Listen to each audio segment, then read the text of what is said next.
Akan mendengar firman Tuhan. Kalau bawa Alkitab, buka Alkitabnya ya. Baik, saya udah lama nggak sini, mohon maaf. Ya, karena mungkin saya agak sibuk juga, tapi nggak apa-apa. Kita ketemu lagi atas ketentuan Pak Unang ya. Ya, amin. Pak Hendrik, selamat pagi Pak Hendrik. Ya, Pak Palembang, selamat pagi. Ya, salam ya. Buka Alkitab Bapak Ibu ya. Hari ini kita akan berbagi berkat tentang firman Tuhan yang luar biasa. Bapak Ibu buka di Perjanjian Lama di kitab Yunus. Di kitab Yunus pasal 3.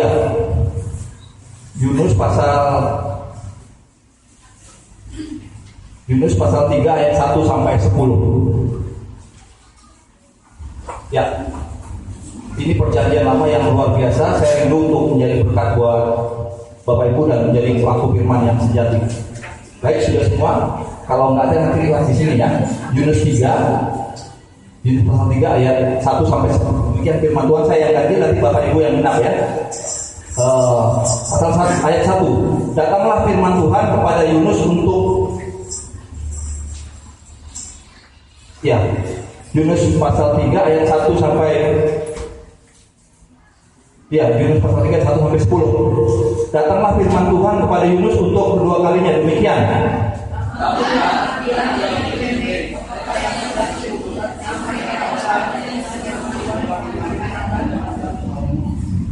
Bersiaplah Yunus, lalu pergi ke Niniwe sesuai dengan firman Allah. Niniwe adalah sebuah kota yang mengagumkan besarnya, 3 hari perjalanan luasnya.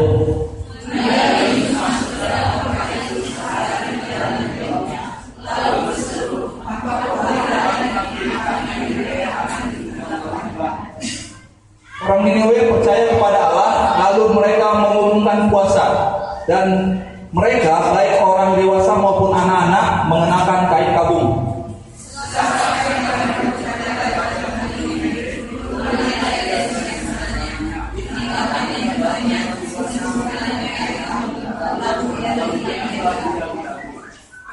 Lalu atas perintah raja dan para pembesarnya, orang menaklukkan dan mengatakan di Niniwe demikian: manusia dan ternak, lembu, sapi dan kambing, domba tidak boleh makan apa-apa, tidak boleh makan rumput dan tidak boleh minum air.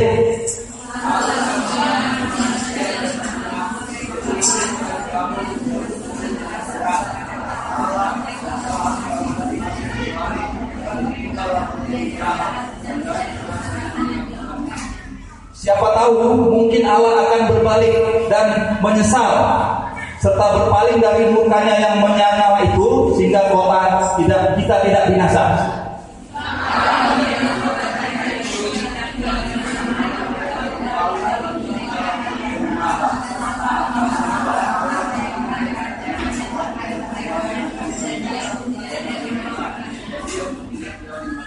Amin. Amin. Ini Perjanjian Lama yang luar biasa. Saya ambil temanya adalah pertobatan Niniwe. Saya ulangi, pertobatan Niniwe. Bapak Ibu, pertobatan Niniwe adalah salah satu pertobatan yang terbaik. Salah satu pertobatan yang terbaik yang tercatat di Alkitab. Dan ini pertobatannya unik, bukan orang Kristen. Pertobatannya, salah satu pertobatan yang terbaik yang tercatat di Alkitab itu oleh bangsa-bangsa lain. Luar biasa. Sampai Tuhan Yesus mencatat, mengutip peristiwa ini dalam pelayanannya waktu dia masih hidup. Bapak Ibu lihat di Matius 12 ayat 41 ya, Matius 12 41 dikutip bahwa penduduk Niniwe segera bertobat setelah mendengar pemberitaan Yunus. Nah, ini luar biasa. Salah satu contoh yang terbaik. Nah, pertobatan Niniwe terjadi dalam pelayanan Nabi Yunus.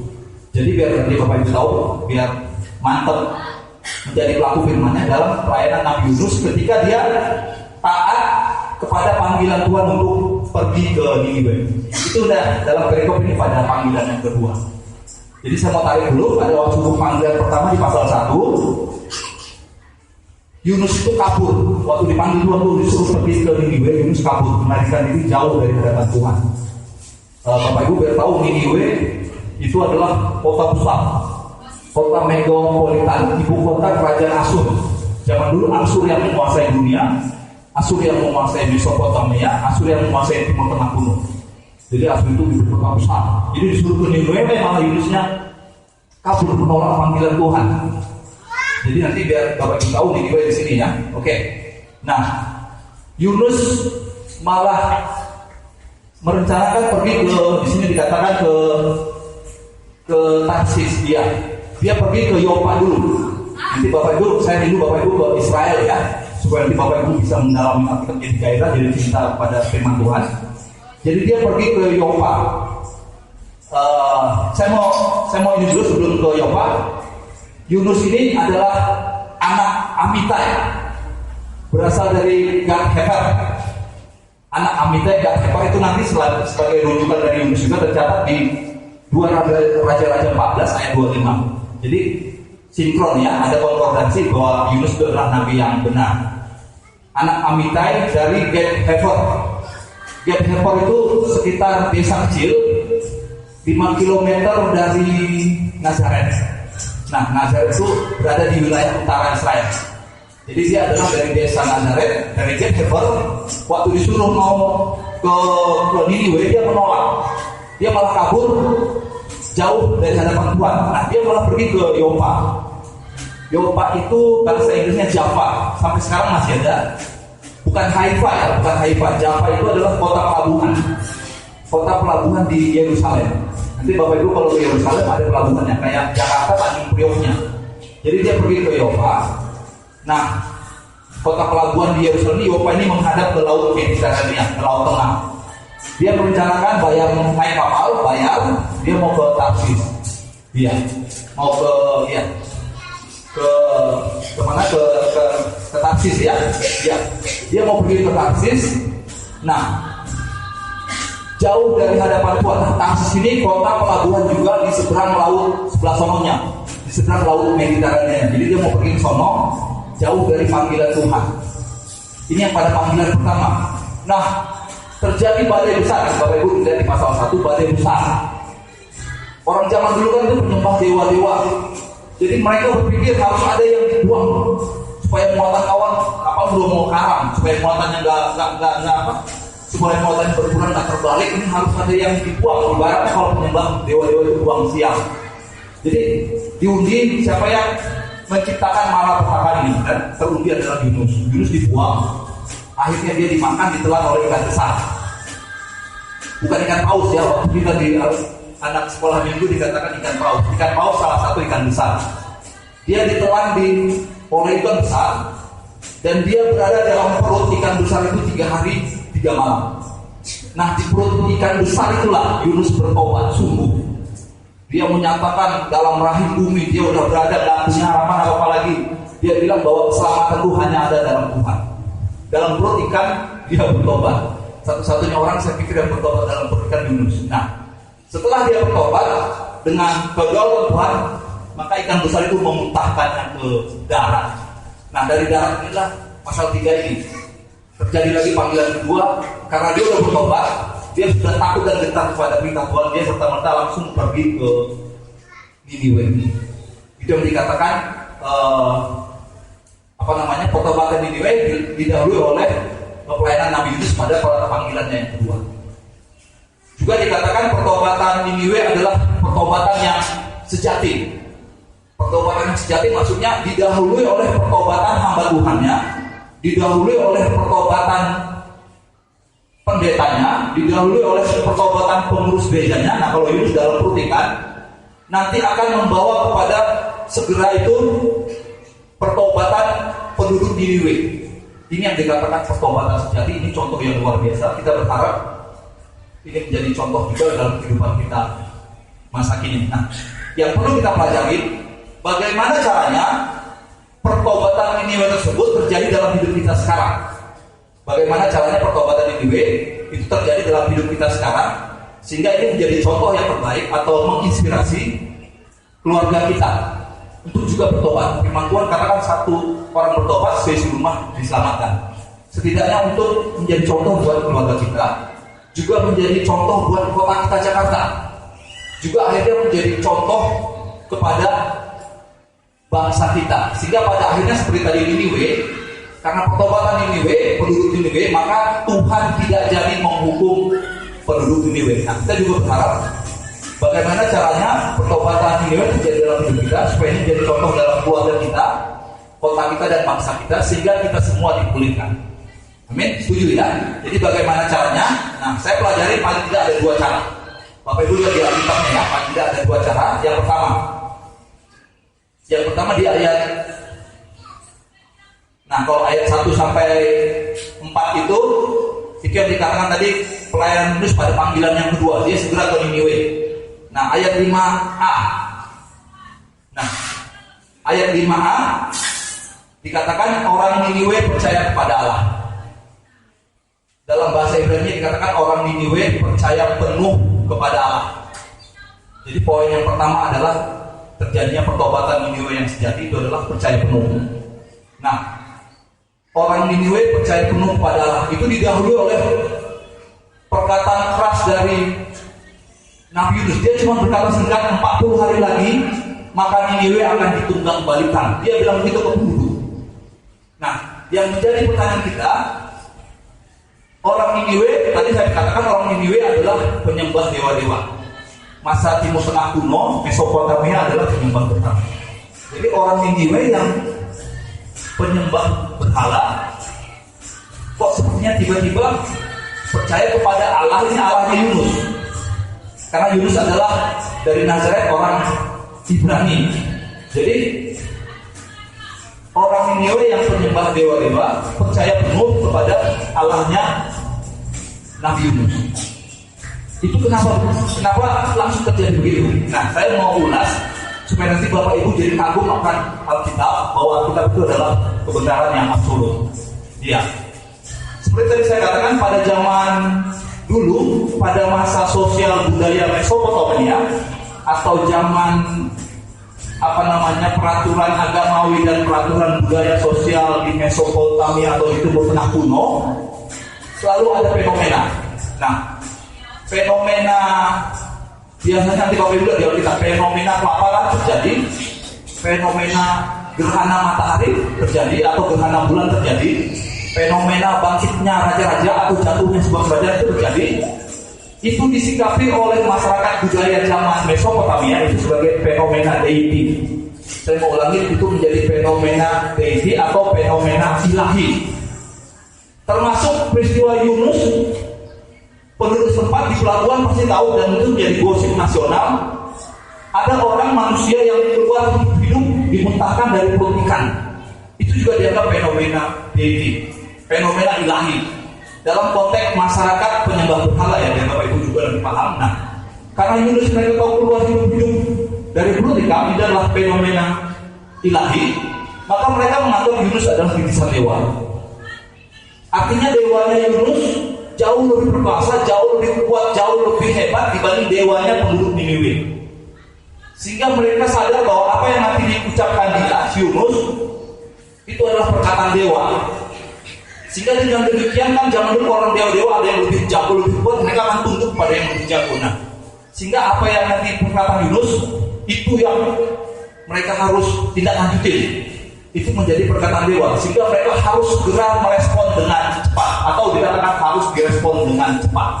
Itulah alasannya mengapa hanya berkata sedikit penduduk Niniwe, orang Niniwe percaya penuh kepada Allahnya Yunus. Alasan itulah Bapak Ibu yang menjadi suatu pendekatan dari Tuhan Yesus, hanya sebentar orang-orang sudah bertobat. Jadi poin yang pertama adalah percaya penuh. Karena tadi mereka menganggap itu perkataan dewa, maka harus direspon dengan cepat. Nah, percaya penuh ini seringkali terjadi di Alkitab dan dilakukan oleh tokoh-tokoh Alkitab. Percaya penuh juga berarti percaya penuh kepada Yahweh, kepada Allah,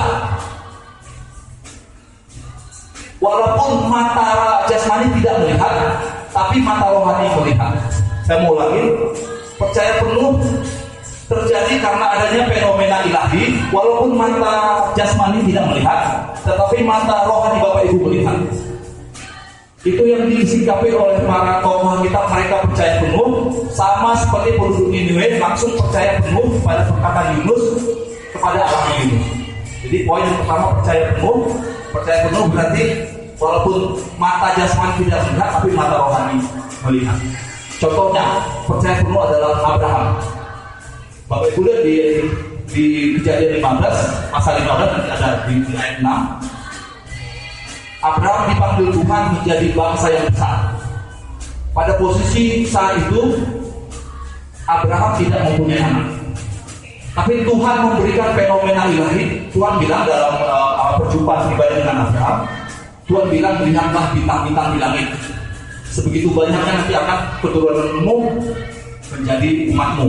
Nah, ada dua hal.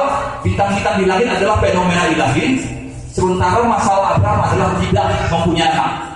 Nah, Abraham percaya penuh kepada Allah dan dia langsung melihat fenomena ilahi itu. Bukan melihat masalahnya nggak punya anak, tapi dia lihat fenomena itu sebagai fenomena ilahi.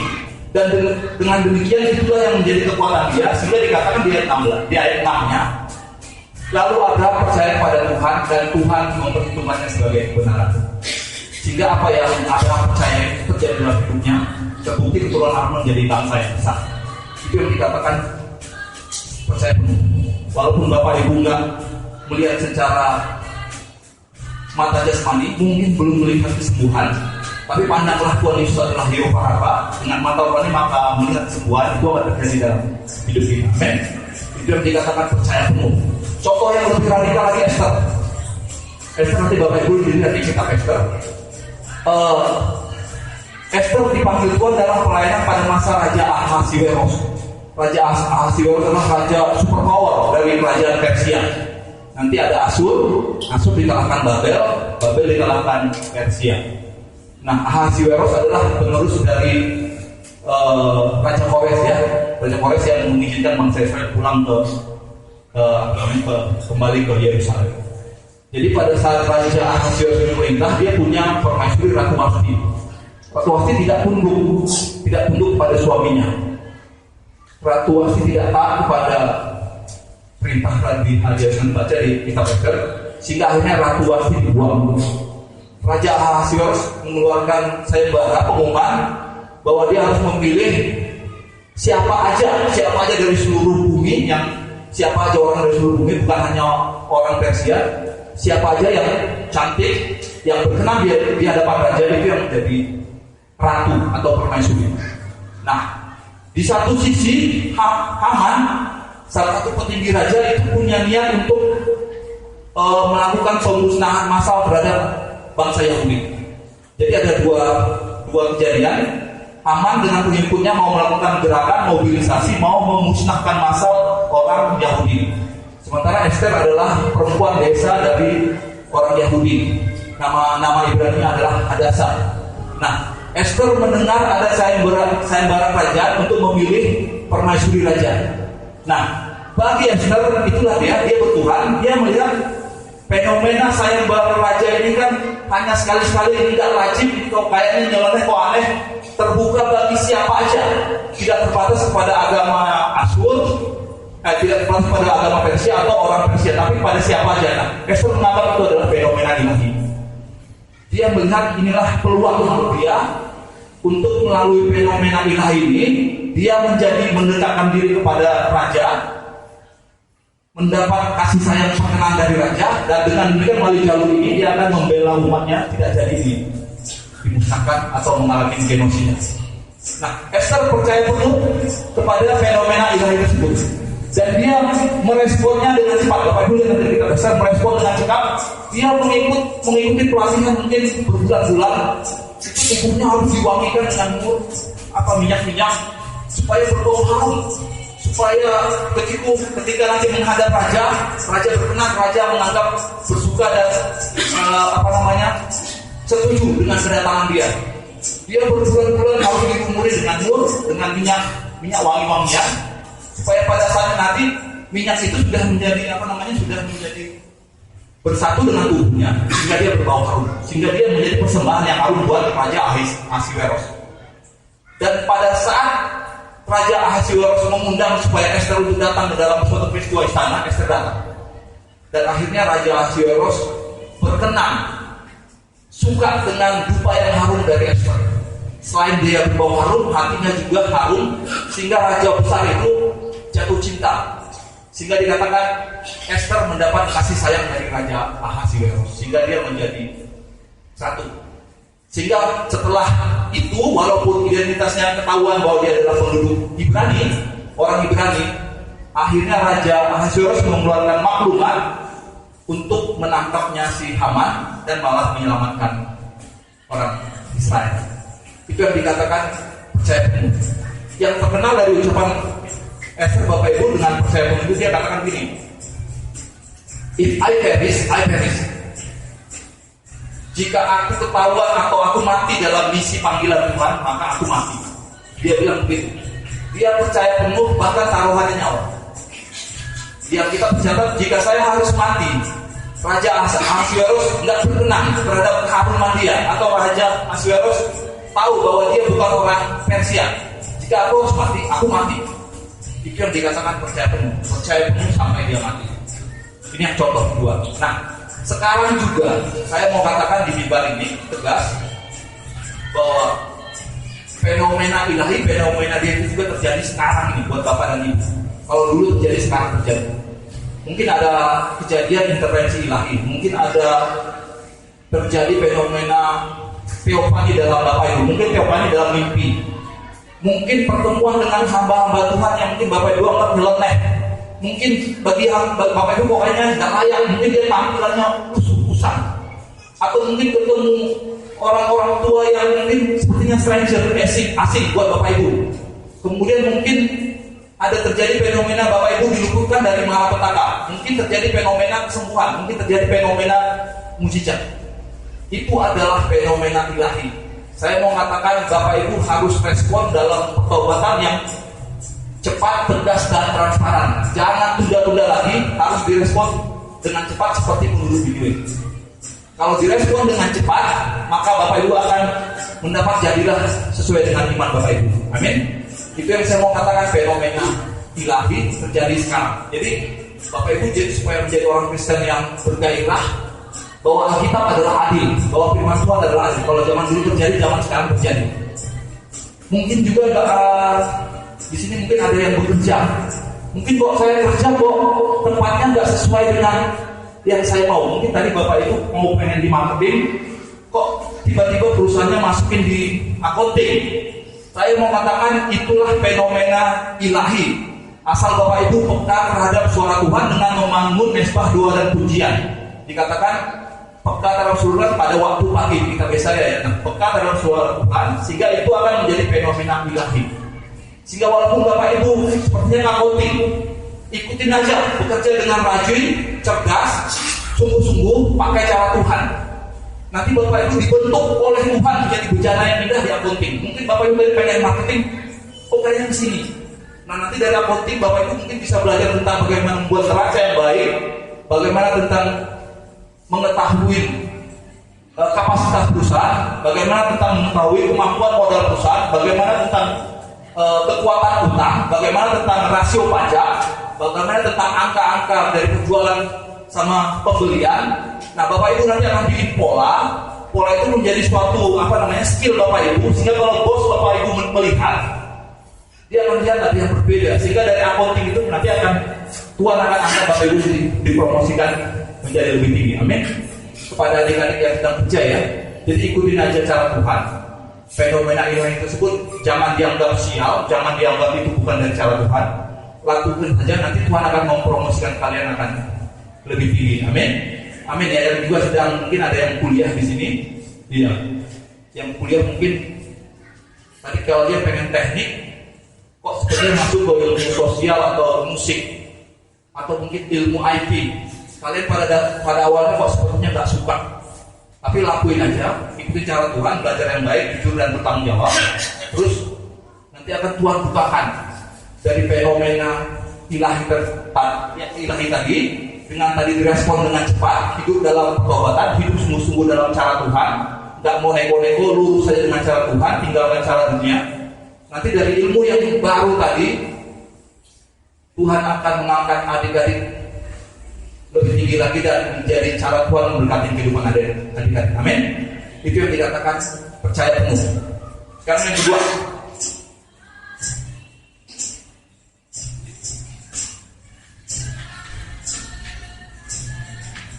Yang kedua ayat 5b sampai 8. Ayat 5b sampai 8 ya. Ayat 5b sampai 8. Ayat 5b sampai 8. Saya bacakan.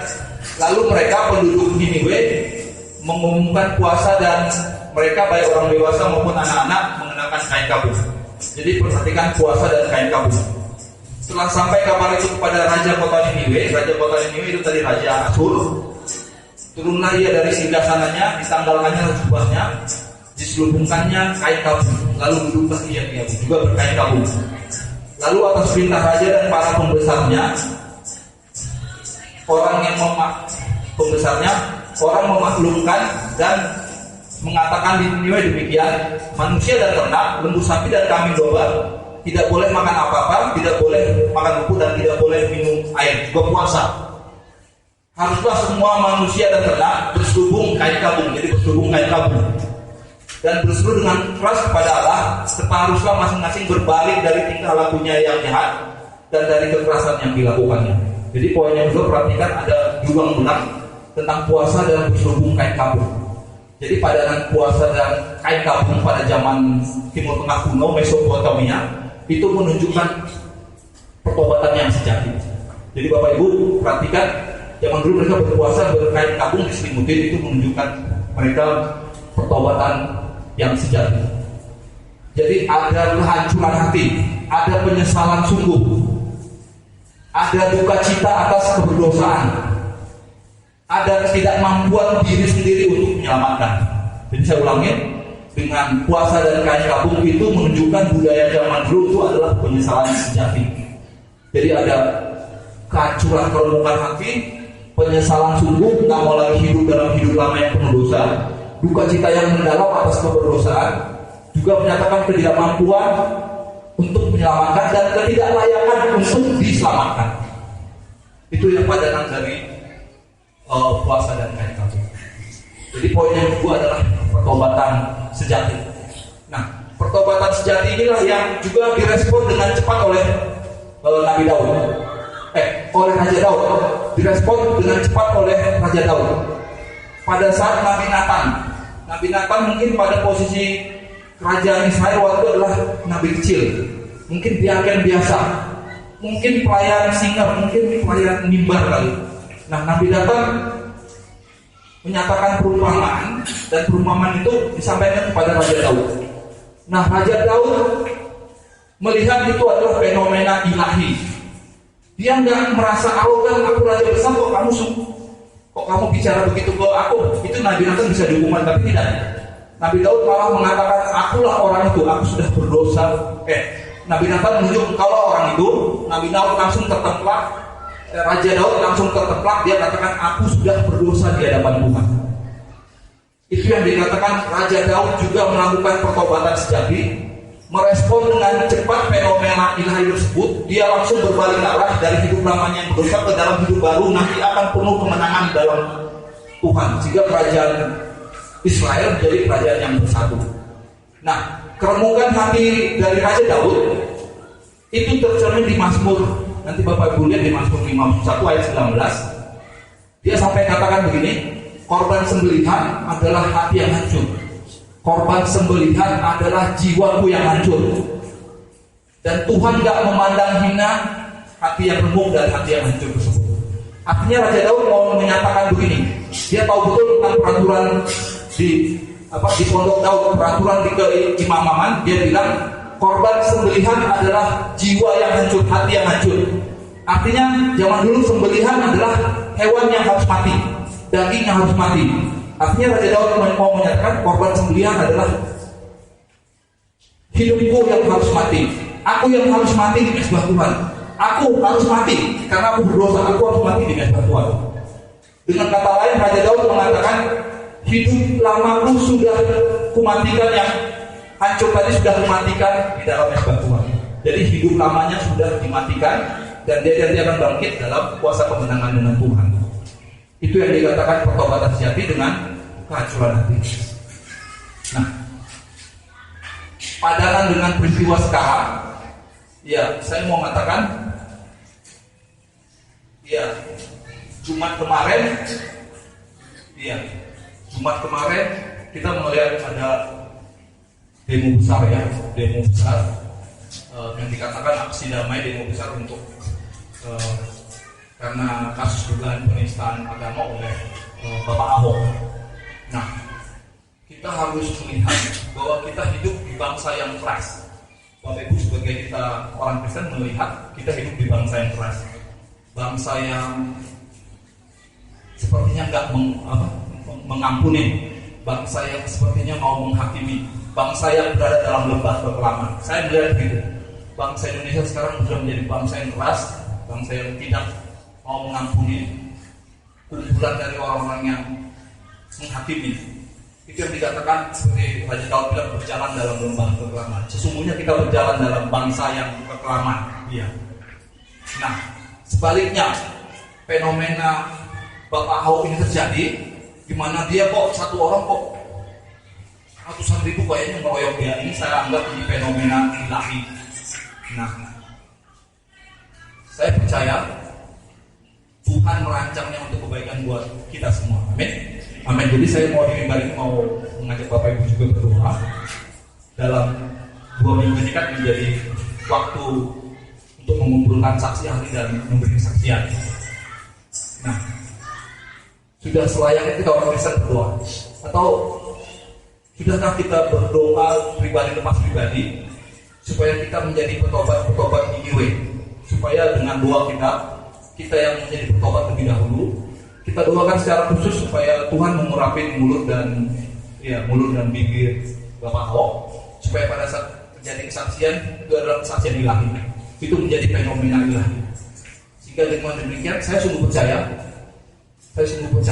banget apapun yang terjadi di Indonesia, mungkin Bapak Ibu juga setuju ya, Tuhan Yesus yang memegang kendali. Amin.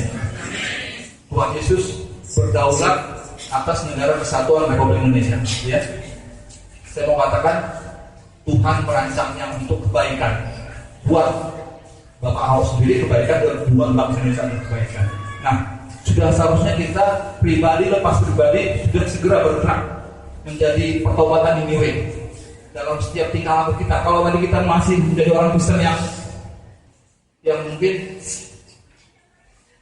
main-main atau mungkin biasa-biasa saja, saya mau kita menjadi petobat yang sungguh seperti penduduk Niniwe.